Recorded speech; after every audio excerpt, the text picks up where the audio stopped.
राष्ट्रपति की विधायी शक्तियाँ। संसद का अभिन्न अंग होता है राष्ट्रपति। राष्ट्रपति भारत की संसद का महत्वपूर्ण हिस्सा होता है। लोकसभा, राज्यसभा और राष्ट्रपति इन तीनों से मिलकर संसद का निर्माण होता है। संसद द्वारा जब कोई भी विधेयक पारित किया जाता है तो राष्ट्रपति उस पर हस्ताक्षर करते हैं, उसके बाद ही वो कानून बन सकता है। सत्र संबंधी अधिकार। राष्ट्रपति के सत्र संबंधी अधिकार। सत्र आहूत करना। संसद में 3 प्रकार के सत्र होते हैं। बजट सत्र, मानसून सत्र और शीतकालीन सत्र।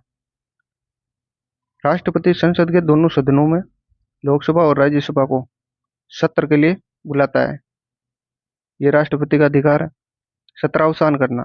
राष्ट्रपति संसद के किसी भी सदन के सत्र को समाप्त या स्थगित कर सकता है।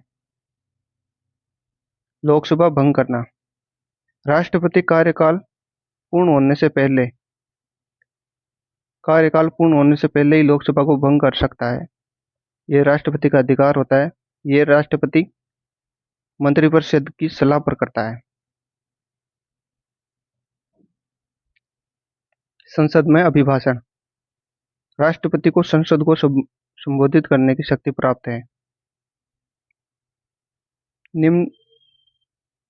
निम्न स्थिति में राष्ट्रपति संसद को संबोधित कर सकता है।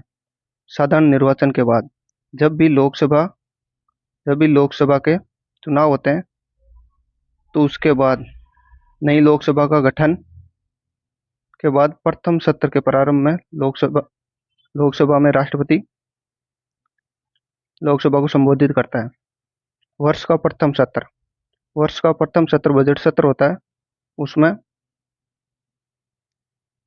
उसमें प्रत्येक वर्ष के पहले सत्र के आरंभ में दोनों सदनों को संयुक्त रूप से संबोधित करना राष्ट्रपति का अधिकार होता है। इस अभिभाषण में सरकार की भावी योजनाओं और नीतियों का विवरण होता है। पूर्व सहमति आवश्यक। ये निम्न विधेयक होते हैं। 3 विधेयक हैं, 3 तरह के विधेयक हैं।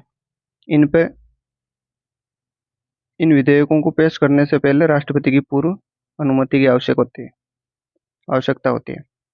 राज्यों का निर्माण। नए राज्यों का निर्माण, नाम या सीमा परिवर्तन संबंधी विधेयक, इन सभी को लोकसभा या राज्यसभा में पेश करने से पहले राष्ट्रपति की पूर्व अनुमति आवश्यक होती है। धन विधेयक। अनुच्छेद 110 के तहत धन विधेयक और संचित निधि से व्यय वाले विधेयक। कराधान व व्यापार। राज्य हित को प्रभावित करने वाले कर और राज्यों के बीच व्यापार पर निर्बंधन लगाने वाले विधेयक।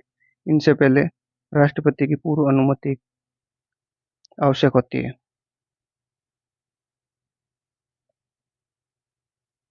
संयुक्त बैठक। अनुच्छेद 108 में लोकसभा और राज्यसभा की संयुक्त बैठक का प्रावधान है। यदि किसी साधारण विधेयक पर दोनों सदनों में गतिरोध हो तो राष्ट्रपति सुलझाने के लिए संयुक्त बैठक बुला सकता है। ठीक है। अनुदान की मांग। अनुच्छेद 113 में संसद में किसी भी अनुदान की मांग राष्ट्रपति की सिफारिश पर ही की जाएगी। अनुदान एक वित्तीय सहायता होती है जो किसी भी संस्था या कोई भी समूह के लिए अनुदान की मांग करता है संसद। तो धन्यवाद।